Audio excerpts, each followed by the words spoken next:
Esta presentación está dedicada a explicar cómo se indican restricciones en la base de datos Oracle Database. La creación de tablas en Oracle posee la siguiente sintaxis. En primer lugar se indica la palabra create, seguida de la palabra table, y después el nombre de la tabla que queremos crear. Después, la apertura de paréntesis separa la instrucción de la lista de columnas que tiene esa tabla. A continuación, indicaríamos ya el nombre de la primera columna de la tabla, seguido del tipo de datos que queremos asignar a esa columna. Aquí indicamos si es char, si es varchar, si es number o cualquiera de los otros tipos de datos que posee Oracle. Después, opcionalmente podemos indicar una cláusula de tipo default, que nos sirve para asignar un valor por defecto a esa columna. Ese valor se aplica cuando insertamos filas a la columna y en esa columna no indicamos valor alguno. En ese caso, se rellenaría con este valor por defecto. También de forma opcional, si esa columna posee restricciones, es esta la zona en la que aplicaríamos las restricciones, es decir, al final del resto de elementos de creación de la columna. Si la tabla posee más de una columna, en ese caso, indicaríamos con una coma el nombre de la siguiente columna, el tipo de datos que tiene, la cláusula default si es el caso y las restricciones. Este proceso habría que repetirle para cada una de las columnas de la tabla.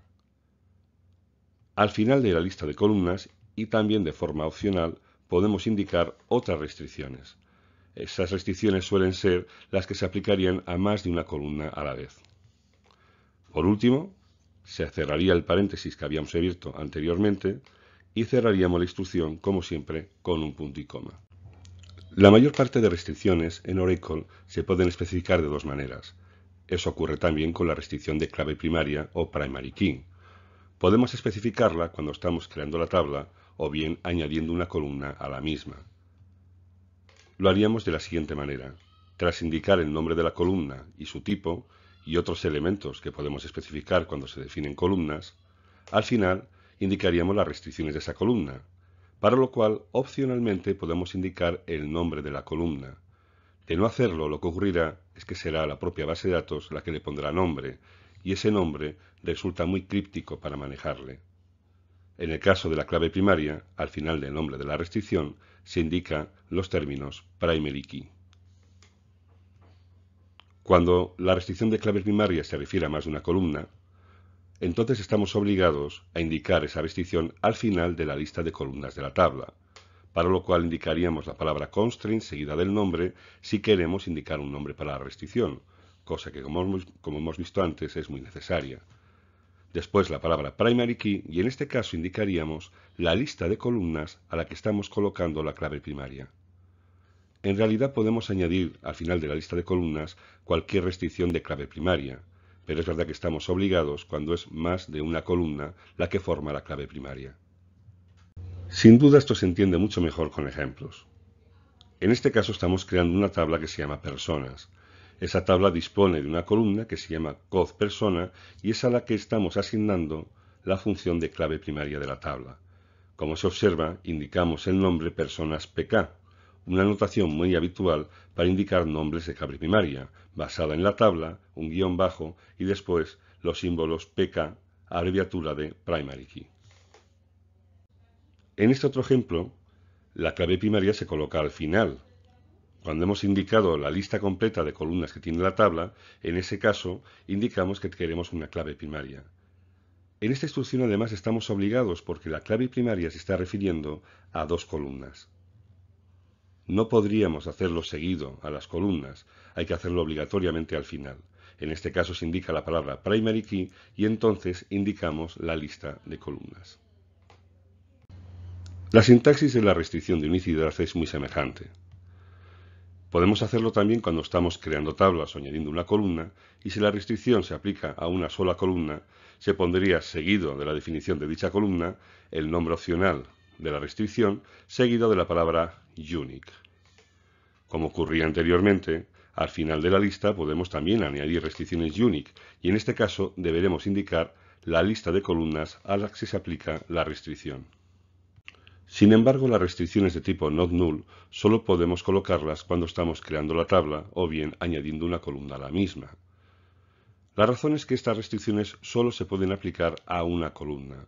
no hay restricciones not null de más de una columna, con lo cual se indican al final de la definición de dicha columna. También podemos indicar, como en los casos anteriores, un nombre para dicha restricción. Más compleja de especificar es la restricción de integridad referencial.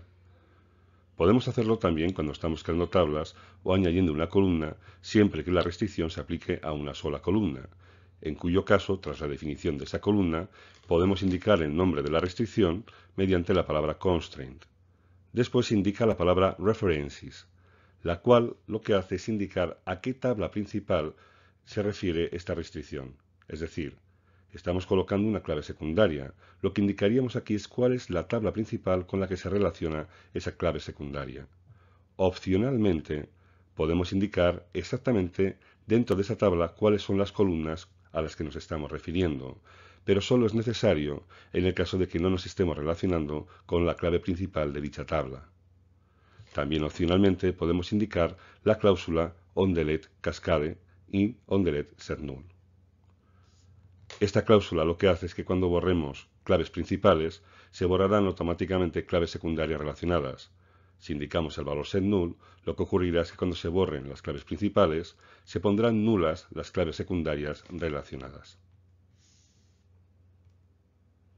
También podemos, como ocurría en restricciones anteriores, colocar la restricción al final de la lista de columnas de la tabla, en cuyo caso se puede indicar opcionalmente el nombre de la restricción y después aparece una palabra nueva que es foreign key. Esta palabra lo que nos permite es indicar a qué columnas de nuestra tabla estamos colocando esta restricción de integridad referencial. Como ocurría anteriormente, tenemos la cláusula references que nos permite indicar cuál es la tabla principal con la que nos relacionamos. Opcionalmente podemos indicar, como ocurría antes, la lista de columnas de esa tabla con la que nos estamos relacionando. Cuando relacionamos más de una columna como clave secundaria de una tabla principal, hay que tener en cuenta que el orden es muy importante. Si especificamos exactamente la lista de columnas, no habrá problema, pero si obviamos esta lista de columnas, podría ocurrir que el orden no se cumpla, en cuyo caso fallaría la restricción. Indiscutiblemente esta sintaxis se entiende mejor con ejemplos. Veamos uno de estos ejemplos. Tenemos en esta imagen dos tablas, la tabla de empresas y la tabla de pedidos.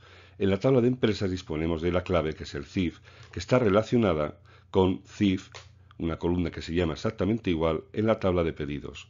Esta columna, en la tabla de pedidos, ejerce la función de clave secundaria o clave foránea, o dicho en inglés, de foreign key. ¿Cómo sería la instrucción de creación de la tabla de pedidos? Bien, la sintaxis podría ser la siguiente.